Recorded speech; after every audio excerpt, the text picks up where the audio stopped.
When we solve projectile motion problems, we have a set of equations that look a lot like the kinematic equations, but they're a little bit more complicated. For these equations, I think that I will provide these on a summative because there are just way too many variables and subscripts, and it can be really confusing, and I would rather assess your ability to use the equations versus being able to memorize them. So this is a list of the motion equations. We have two different groups. There is one group for horizontal motion. This is constant speed. So when we're calculating horizontal motion, I'm going to just write out the entire equation and then read it and explain what it is.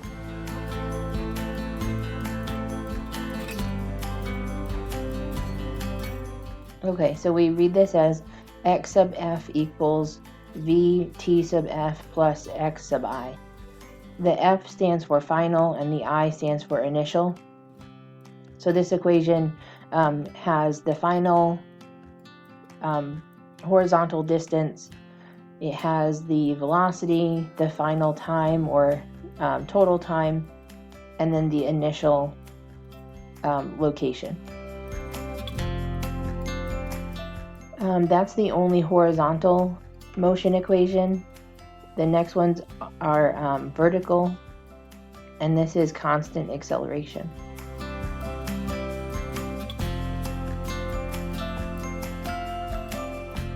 So we have v sub f equals v sub I plus a t sub f. So this should look a lot like a kinematic equation. So does this one. We're just adding in some subscripts, which makes it slightly more complicated. We also have x sub f equals x sub I plus v sub I times t sub f plus 1/2 a t sub f squared. Okay, so really the only addition are the initial and final subscripts.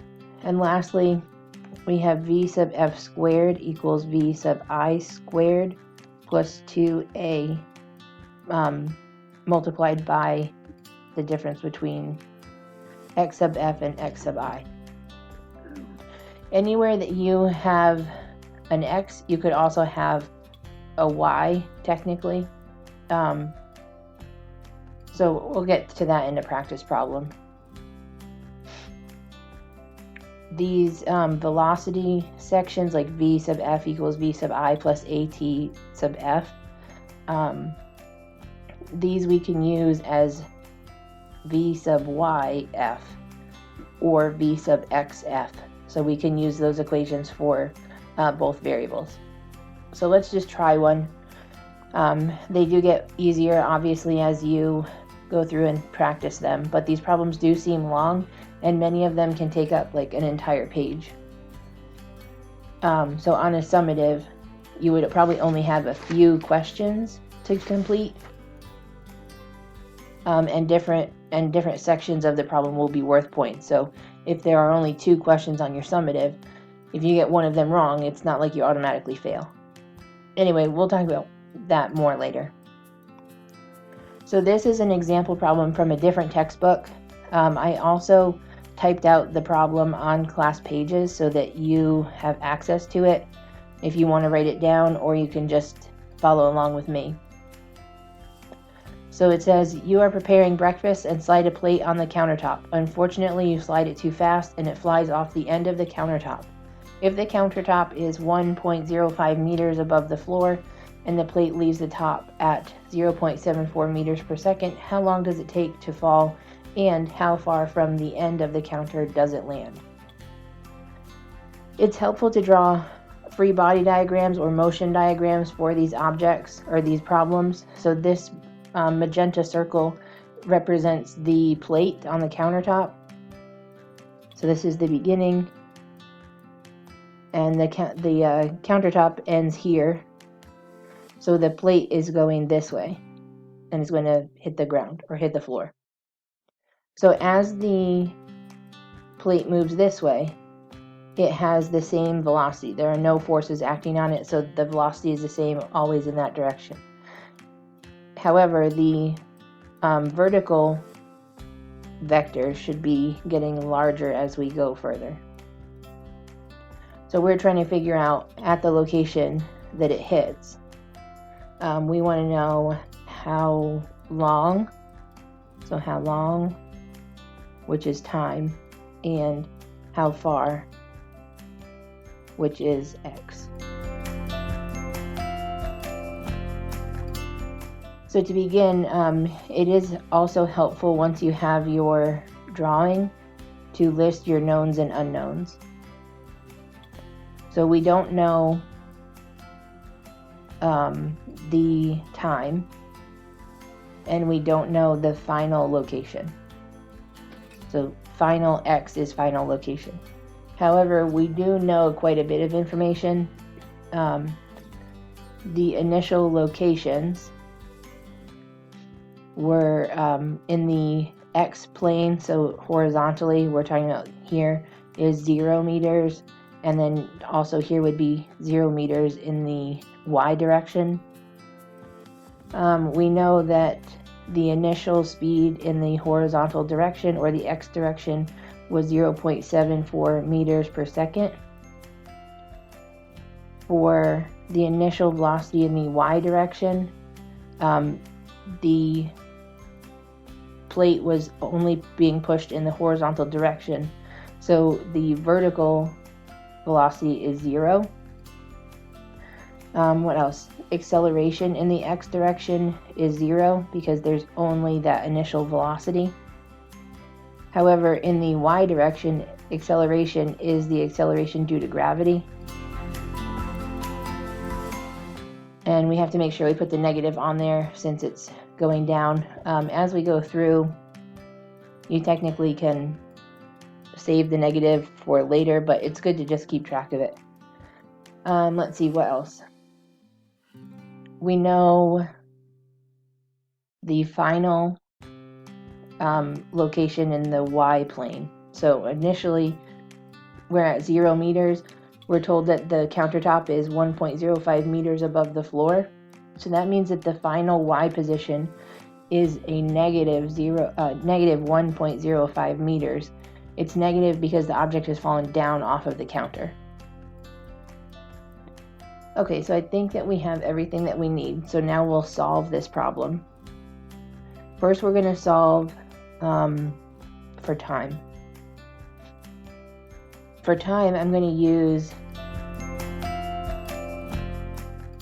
this particular equation. So even though there are x's in there, this is what I was saying before, we can do y sub f equals y sub I. So we can substitute those in. So that's the one I'm going to select. I have y sub f equals y sub I plus bit sub f plus 1/2 at sub f squared. Now a couple of these things will cancel out. My y sub I in my known list is 0, so I can get rid of that.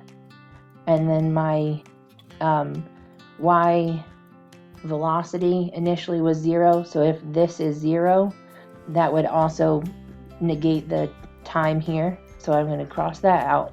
So even though the time factor was in there, it doesn't matter to me because that's going to cancel out anyway. So I'm left with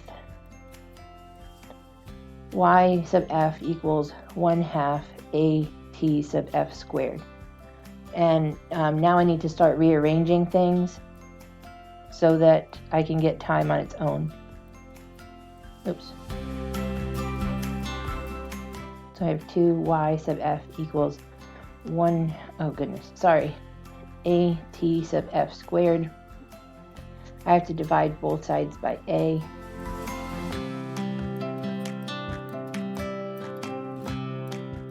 And then I have to find the square root.